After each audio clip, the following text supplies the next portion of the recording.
טוב, אנחנו באלעד עושים צילום לקו, בוא תראה, תחזיקי את זה ככה על המצלמה. אנחנו נכנסים לתוך הקו, התחלנו בצילום. כנס. את רוצה לראות גברת? כן. את מוזמנת.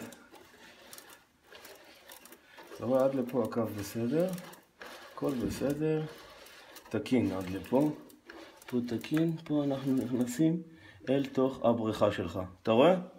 4 מטר 40, פחות 40, 4 מטר, יש את הבריכה. אנחנו נופלים עכשיו לתוך בריכה. אתה שם לב, מהשלוחה נופלים אל תוך הבריכה. זהו, פה כבר אנחנו בבריכה. זאת אומרת שהקו מפה לבריכה הוא תקין, כן. שם לב, בתוך הבריכה יש קצת לכלוך מגבונים שהתאספו. אתה שם לב?